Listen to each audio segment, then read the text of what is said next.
No surprise here, Mike Vrabel is the new head coach of the New England Patriots, just as we all expected. They didn't even give Jerod Mayo a shot. He got one and done and didn't even get a real chance. And now it's time for the guy that they clearly wanted the entire time, Mike Vrabel. And it makes sense. He's been an NFL head coach before and did have some success with the Titans. But more obviously than that, he played for the Patriots and knows about the Patriot way. But he also isn't a Bill Belichick coaching product, so he is a little bit different. Instead, he's keeping the trend of Belichick guys going by bringing in Josh McDaniels, for better or for worse. The move to hire Mike Vrabel makes a ton of sense, but at the same time, it also kind of doesn't. He wasn't good enough for them before, but apparently is now. And instead of moving on to a new future and getting a new guy from outside of the organization, they bring back Mike Vrabel and rehire Josh McDaniels. But regardless of the familiar faces, I'm excited for the Vrabel tenure. Mike Vrabel is a guy that everyone knows. He's just a kid from Akron who went on to play at Ohio State. He was the Big Ten Defensive Lineman of the Year twice and a two-time All-American before he was drafted in the third round by the Steelers in 1997.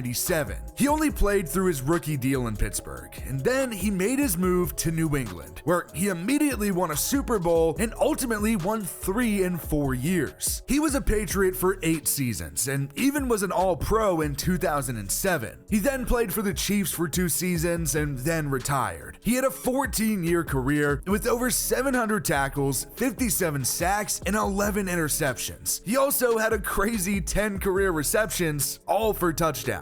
Just a hilarious stat. After he hung him up, Vrabel immediately got into coaching at his alma mater in 2011 under Urban Meyer. He then became the defensive line coach and then jumped to the Texans in 2014, where he started as the linebackers coach under Bill O'Brien, who he already had a previous relationship with from their time in New England. He then became the defensive coordinator in 2017, and after 1 season, got the head coach job with the Titans. After a 9-7 first season where Tennessee missed the playoffs, the Titans went 9-7 again. But they actually went on a crazy run and beat the Patriots in the wild card in Brady's last season there, and beat the Ravens in the divisional round to get to the AFC Championship, but ultimately lost to the Kansas City Chiefs. But even then, the Titans didn't win the AFC South. But as Ryan Tannehill and Derrick Henry continued to roll, Tennessee went 11-5 and then 12-5, winning the division both times. Now, after Tannehill was gone, it went south really fast. Malik Willis was not the answer, and neither was Will Levis. The Titans went 7-10 and then 6-11,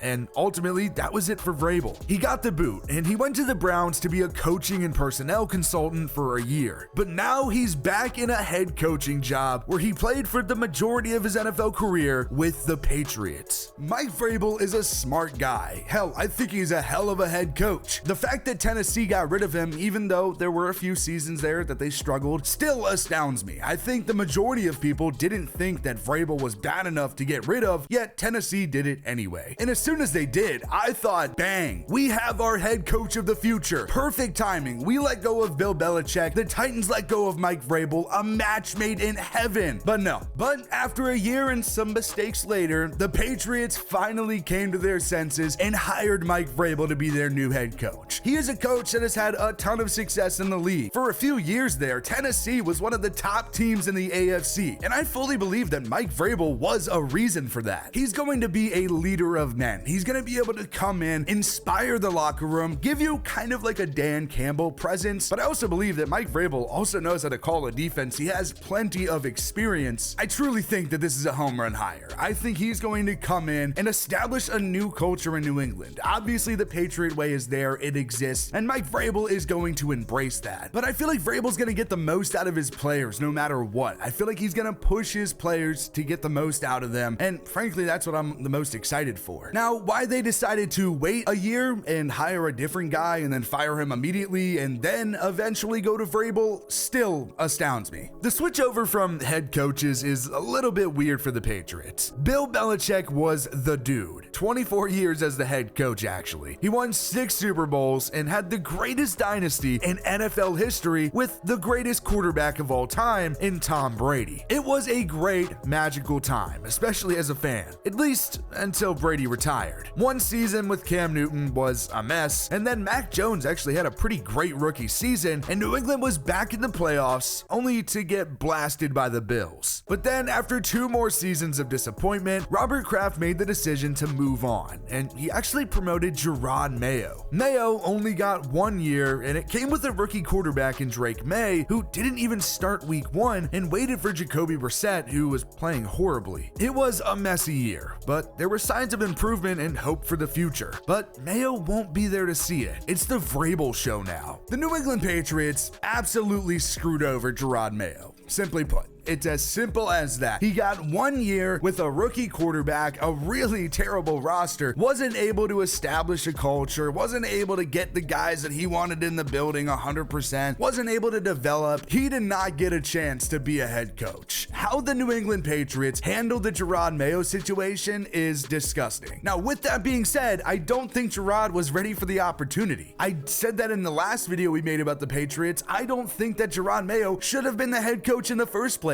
It should have been Mike Vrabel all along. Why you decided to go with Jerod Mayo, I don't know. I love Jerod Mayo. He did so much for us as a player. He was great on the coaching staff under Bill Belichick. But as a head coach, I just don't think that was the right move to make there. Clearly, the New England Patriots set up Jerod Mayo to fail. And it's kind of gross how they handled it, but at the same time, as a Patriots fan, it's like, well, now we got Mike Vrabel. Now we got the guy that we wanted the entire time all along. So it's good, but it's also bad. I feel bad for Jerod Mayo because now this is on his permanent record. This is something that's going to be looked back on as a failure. And yes, it was a failure, but at the same time, there really wasn't any opportunity for success. How he handled certain things during the season, I don't love. I don't love how he called certain things. I don't love that he let Jacoby Brissett start for the beginning of the season instead of just giving the entire season to Drake Maye, because what the fuck do you have to lose? The personnel hires, I wasn't the biggest fan of. There were a lot of things about the Mayo tenure that I wasn't a big fan of, and yeah, I thought that we needed to move on from Mayo. But the fact of the matter still remains that I don't think Mayo should have been there in the first place. I think he's a good coach. I think eventually Jerod Mayo could be ready to be an NFL head coach. It just wasn't now. But getting Mike Vrabel is a home run hire. I know I said that before, I'll say it again. He is going to be able to come in and get the most out of the roster, and safe to say he's going to need to,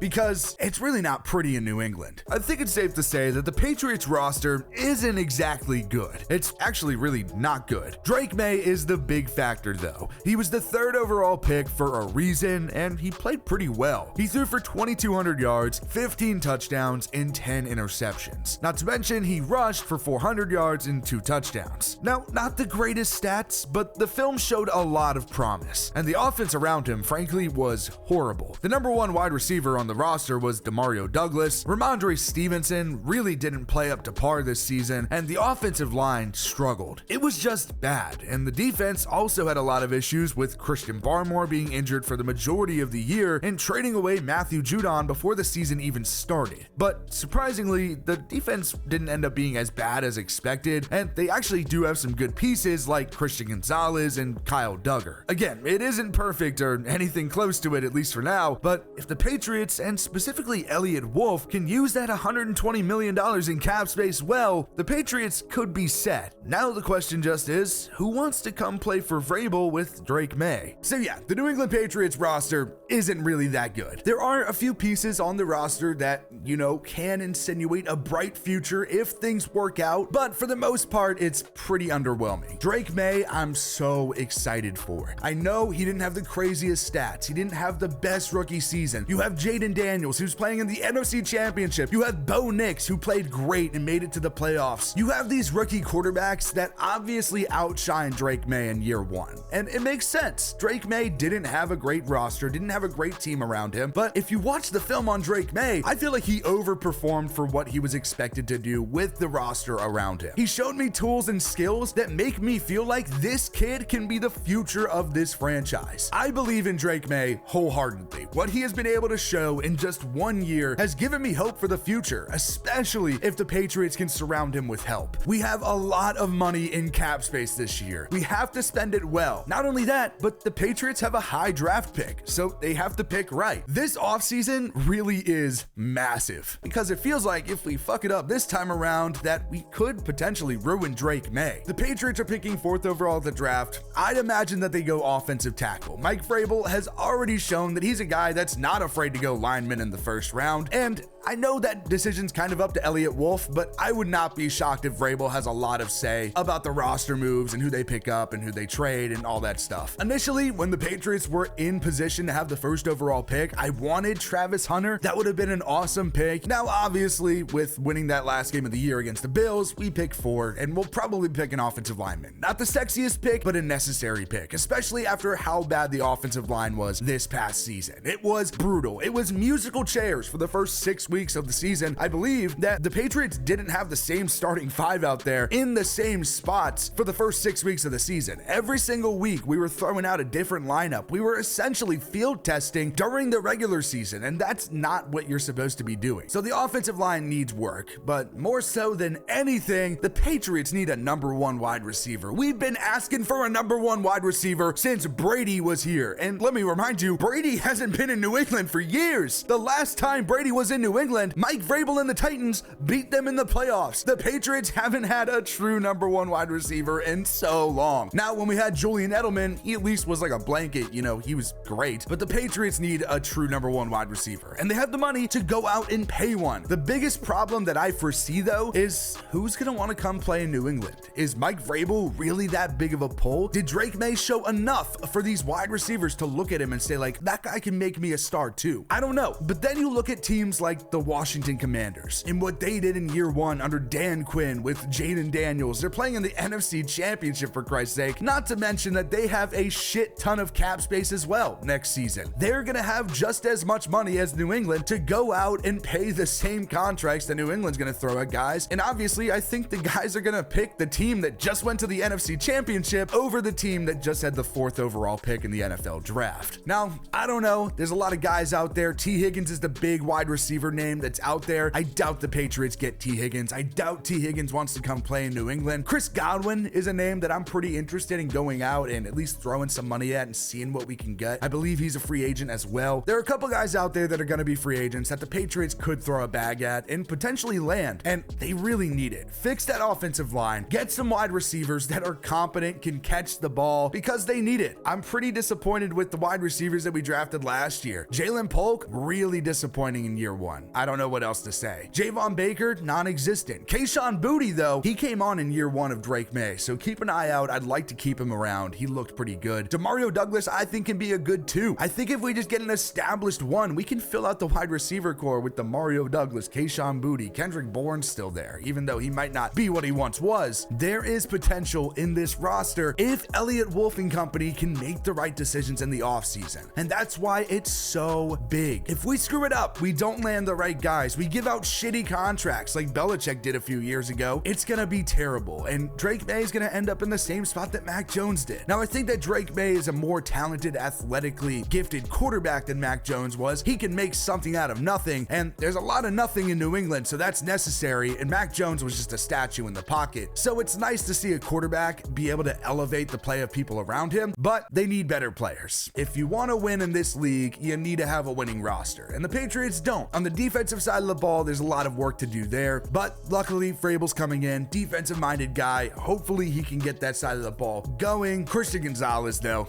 man, what a pickup. I'm so happy that the Commanders ended up picking Emmanuel Forbes in that draft and letting Christian Gonzalez fall to us. He is a stud. He is a stud. I'm so excited to watch him in New England for the foreseeable future. Kyle Duggar, another big name that I was talking about earlier. Awesome. There's a few names on that defense that can be really good. I'm Obviously, we have to surround them with talent too so we can succeed. This past season wasn't that great, but new era, new people in New England. We got the coach that we wanted all along in Mike Vrabel, and I believe that he's going to be able to come in and change the culture of this team and eventually, maybe not year one, but eventually turn this team into a winning unit.